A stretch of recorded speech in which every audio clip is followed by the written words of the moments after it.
Ndagushimiye cyane aho udahwema kudukurikirana umunsi kundi n'iby'agaciro. Komeza uzajya udukurikirana natwe ntabwo tuzahwema kuguhereza amakuru y'imyidagaduro azajya bagezweho, haba amakuru yo mu Rwanda, muri Afurika ndetse no ku isi hose. Icyo usabwa ni kimwe, kora subscribe kuri iyi channel kugira ngo hatazagira inkuru n'imwe igucika. Ku itariki ya 2 Nzeri 2021 nibwo Jay Polly yitabye Imana mu masaha ya saa 10 za mu gitondo.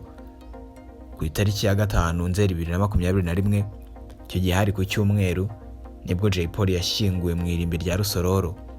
Ku munsi w'ejo ku wa Mbere nibwo RIB, urwego rw'igihugu rw'ubugenzacyaha RIB nyine, rwatangaje icyishe Jay Polly. Bavuze ko nyuma y'isuzuma ryakorewe mu bitaro bya Kacyiru, Jay Polly yishwe na metanol nyinshi basanze mu mubiri we. Hakozwe ibizamini byinshi. Ntabwo ibyo ngibyo byo tugiye kugarukaho. Tugiye kugaruka ku miziki Jay Polly yadukoreye, indirimbo nyinshi yadukoreye. Yakoze indirimbo nyinshi, harimo izirimo ubutumwa, izo kubyina ndetse n'izo gususurutsa abantu muri rusange. Tugiye kugaruka ku magambo 50 akomeye Jay Polly yavuze akiriho. Umuhanzi Jay Polly ntazibagirana mu mitima ya benshi bamumenye mu njyana ya hip hop mu Rwanda.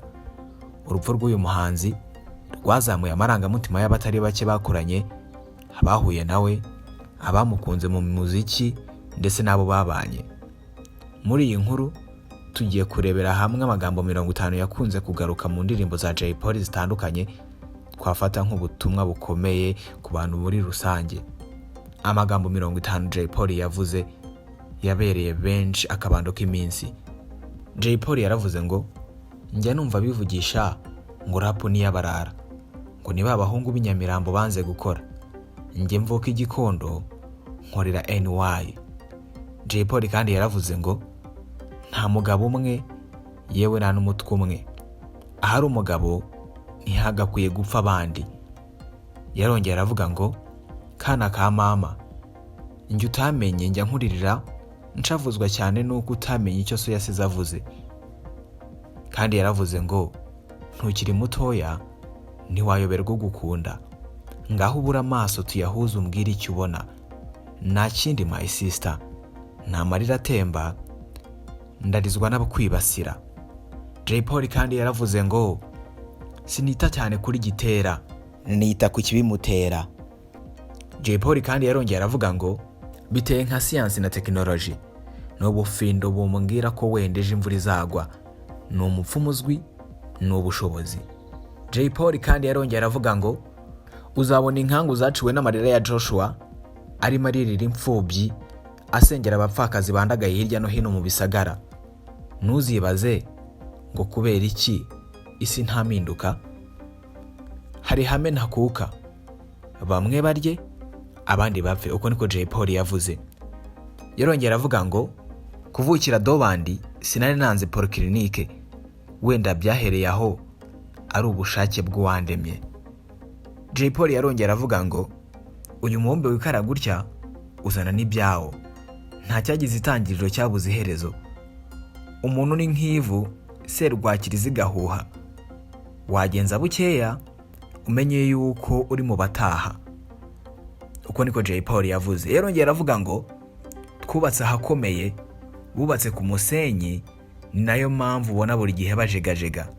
Yarongeye kandi aravuga ngo njye sinjya mvuga story z'ubwana nk'aba bana, ndapowa nkumva ibyo bavuga tukanabana.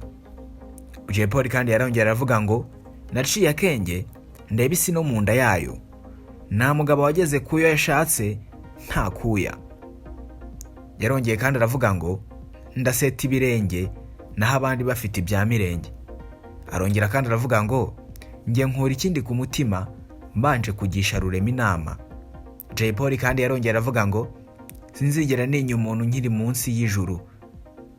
Yarongera aravuga ngo nzarya duke ndyame kare hanyuma nshimira Imana. Jay Polly kandi yarongera aravuga ngo Nyagasani niwe ugena umunsi aguhamagara.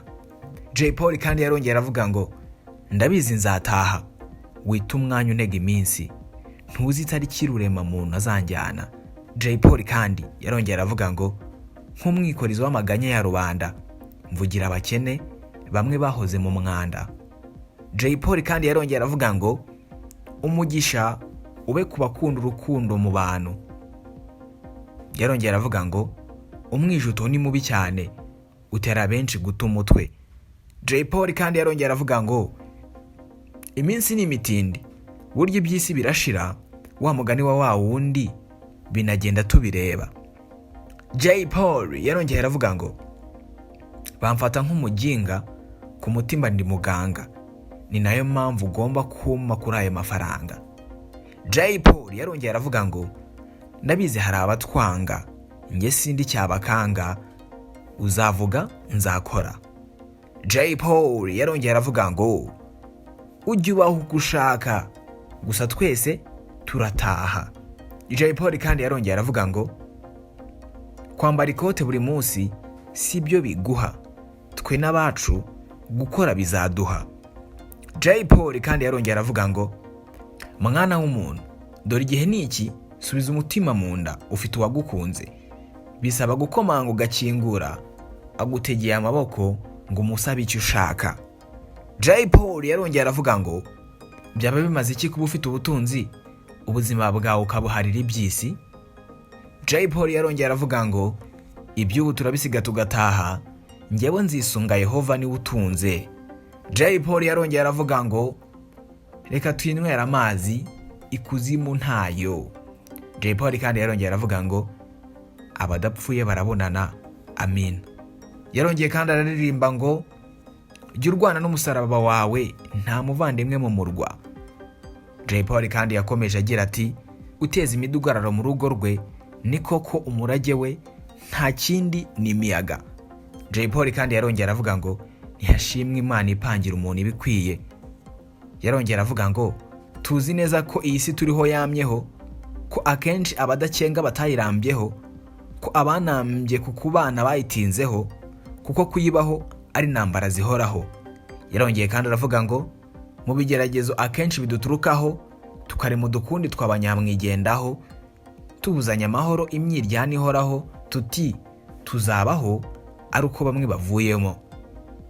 Yarongeye kandi aravuga ngo duhorana stress duterwa no kwihugiraho, tutejo nzabahe, nzanywa iki, nzambara iki, ariko mu buremyi wa byose si cyo adushakaho, adusaba kenshi kwita ku mategeko ye.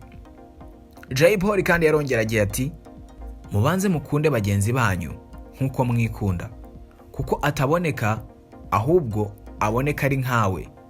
Jay Polly kandi yararirimbye nanone ati nabanye na benshi sinari kumwe nabo, babonye nagarutse ngo mbonane nabo. Kandi yarakomeje aragira ati sindi mayibobo, I am a classic man. Ibi byose kubigeraho bisaba inshuti nyazo. Yarongera aririmba ati ibaze nkawe nk'umuntu mwakoranaga akaba ari wo kugambanira ukajatirwa, wenda arabeshya kubw'inyungu z'indamu. Ntabwo mvuga ibyambayeho, munyumve neza. Jay Polly kandi yarongera aririmba ati hariya ni mu nkutenye zikubuza kuba free, mwishene nta kujenjeka kuryama twurira ingazi, ikigori kingana n'inkoko. Jay Polly kandi yarongera aririmba ati abenshi tubyumva nabi nitubyumvikaneho, ariko muri uru rugendo mbona ukwiriye ari inshuti, ya nshuti nyanshuti musangira mudacuranwa, imwe yakadasohoka mugendana mudasiganwa. Jay Polly kandi yarongera aririmba ati kwisi ni gatebe gatoki, uramenye wiba umuhemu. Yarongera aririmba ati ubyemere cyangwa ubyange, nta si yigeze ibaho itagira abahanuzi. Yarongera aravuga ngo ireberera impfubyi n'igihumbya, ingorofani hinduka indege. Jay Polly kandi yarongera aririmba ati nabonye aho umusaza arwanira sambu n'umwuzukuru, abakobwa aho bashikisha abasore ngo babatware, buzima warabahabuye. Jay Polly kandi yarongera agira ati ni wowe wanzanye ku isi, mu kuyivaho uzamagatike, ntabwo banewe n'ibyo mbona. Ijambo rya 50 ryavuzwe na Jay Polly yagize ati nzakunda amamiteka wambwira ijambo ngo iby'isi birashira kandi ntagahora gahanze. Jay Polly ubu ngubu ntabwo akiri mu mwuka w'abazima, yitabye Imana, ariko ubutumwa yatanze buzahora hiteka. Reka twese tuvuge tuti rest in peace Jay Polly, Imana ikwakire mu bayo.